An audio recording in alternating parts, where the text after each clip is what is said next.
Falar sobre cultura indígena no Brasil é algo muito amplo. Estima-se que lá no século XVI havia mais de 1000 etnias vivendo aqui, cada uma com a sua cultura, a sua língua, o seu modo de ser. E atualmente a gente tem aproximadamente 300 etnias. Então, nesses últimos 500 anos, houve a extinção de vários povos, por causa de guerras, a escravização pelos europeus e também as várias doenças trazidas por eles para cá. Mas mesmo assim, considerando esses vários povos tradicionais, nativos do Brasil, a gente tem uma diversidade cultural maior que a Europa inteira. E aí vem a pergunta, o quanto que a gente conhece de tudo isso, desses povos que já se foram e desses povos que ainda vivem aqui? A gente faz uma trajetória meio longa, né? A gente faz parte de uma localidade, um assentamento, né? Fazem 30 anos que a gente mora aqui, né? E a gente veio de uma região do oeste do Paraná aí, né? E se instalamos aqui em Turvo, né? A gente chegou aqui, né? A área praticamente total era tudo mata, né? Daí a gente precisou explorar a área para fazer nossas rocinhas, tinha que fazer nossas moradas, fazer as estradas. No começo foi difícil, foi duro a lida aqui, sabe? A gente cultivava a terra, era tudo toco, e plantamos milho, feijão, arroz, o alimento para subsistência, sabe? Ao revirar o solo, né, com o passar dos tempos, a gente foi mexendo o solo com arado de boia, mexendo... Daí encontrei, a primeira peça foi uma ponta de flecha, né, de lança, né? E também a gente encontrou umas peças de cerâmica, e aquilo me despertou a curiosidade, né? Achei bonito e comecei a guardar.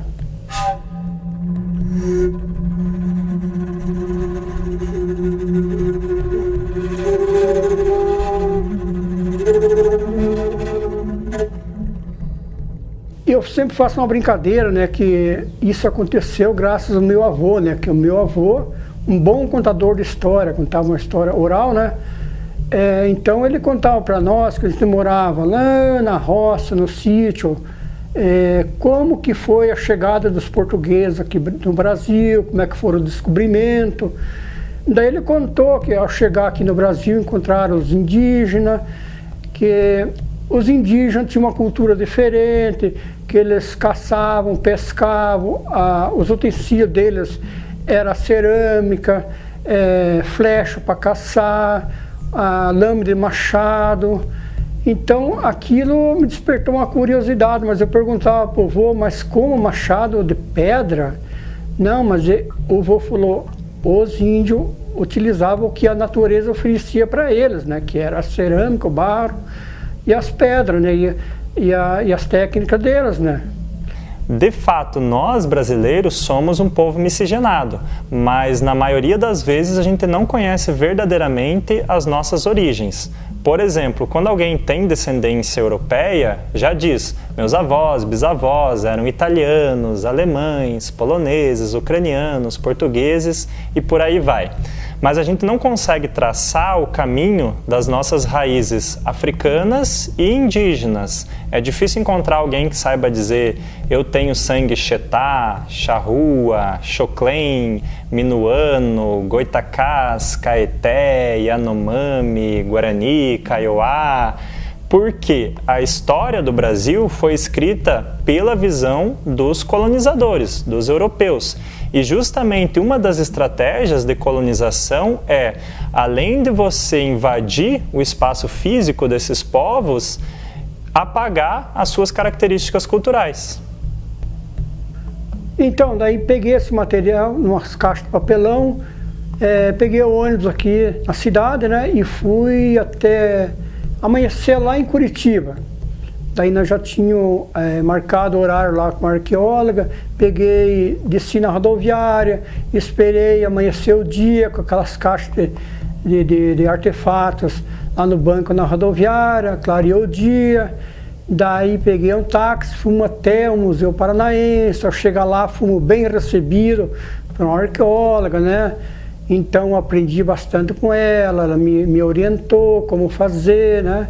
Ela veio aqui no sítio, fez a catalogação, né, identificou, tem 2 sítios arqueológicos. Daí já teve professores, universitários, alunos, teve arqueólogo, até do Pernambuco, vieram fazer umas pesquisas, né? Acharam muito importante, comparando as peças daqui com a região de lá.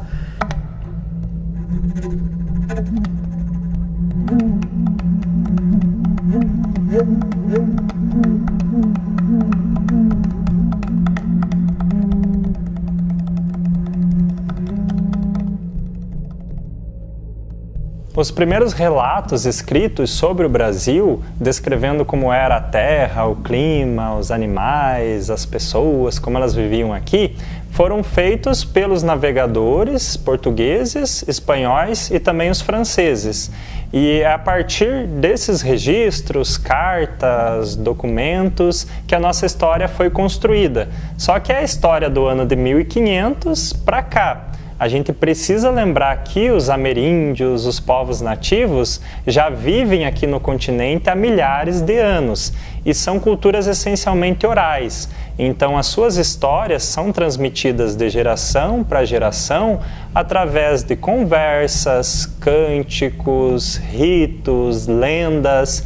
E como a maioria dessas etnias já foram extintas, a única forma da gente conhecer um pouco desse passado é por meio dos achados arqueológicos.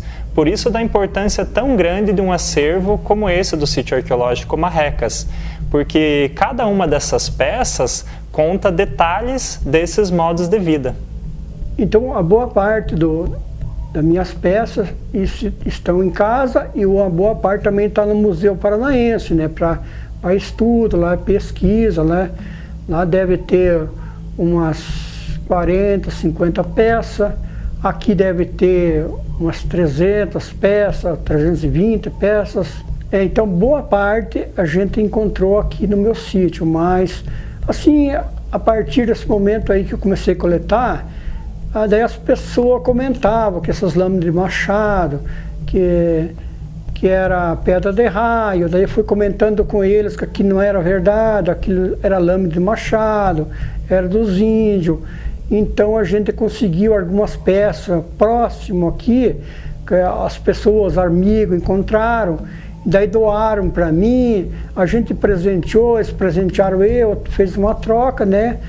Até que a gente começou, resgatou esses objetos.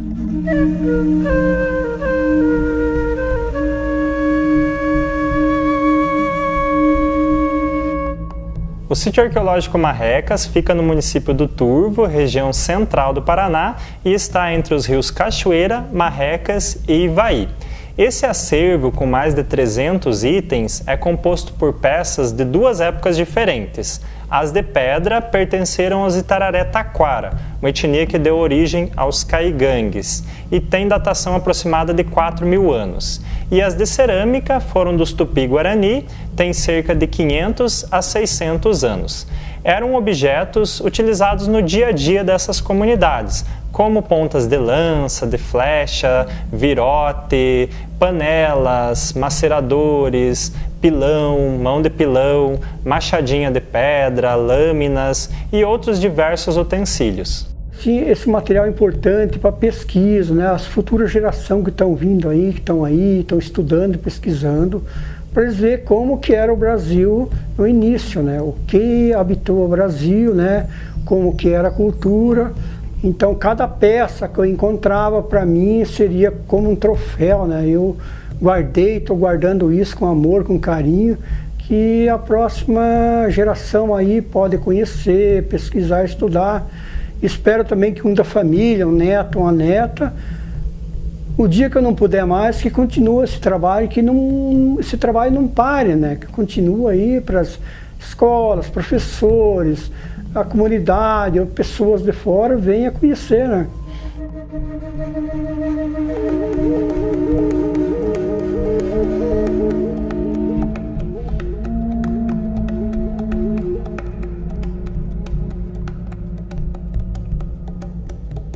Dentre esses artefatos arqueológicos, existem peças que foram fabricadas com pedras que não são encontradas na nossa região, o que evidencia que havia troca de materiais, plantas, técnicas entre aldeias distantes. E isso só era possível a partir de uma via de circulação, que é o lendário caminho do Peabiru, que ligava o litoral do Brasil até o Peru e tinha várias ramificações, principalmente aqui no Paraná. Então, no correr dos tempos, eu fui analisando que tem peças que são mais polidas, uma mais escura, outra mais clara. E a gente descobriu também, né, com um estudo, com os arqueólogos, que tem peças que veio de outras localidades. Então eu sempre brincava que daí tinha uns que era mais caprichoso, poliam melhor as pedras, outros já faziam mais rústica, sabe? Então cada um tinha a sua técnica e a sua capacidade de trabalhar. Um dos principais relatos sobre esse caminho foi feito pelo espanhol Dom Nunes Cabeça de Vaca, que, guiado por indígenas, saiu do litoral de Santa Catarina e foi até Assunção, hoje Paraguai. Em seu livro, ele descreve as várias comunidades que eles encontraram durante essa caminhada e também registra alguns pontos que são muito próximos daqui do sítio arqueológico Marrecas. E esse trabalho do seu José Bonetti é muito importante porque faz essa ponte entre esses fragmentos históricos e os achados arqueológicos e nos ajuda a reconstituir a trajetória dessa região. Olha, para mim, Maurício, isso aí não tem preço. Isso aqui é um tesouro assim que não tem dinheiro que pague, né? Porque muitas pessoas, quando eu falo sobre arqueologia, umas pessoas entendem e perguntam: achou ouro? Isso tem ouro?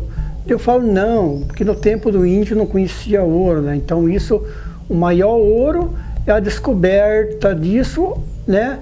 E o reconhecimento que isso fez parte de uma cultura, né?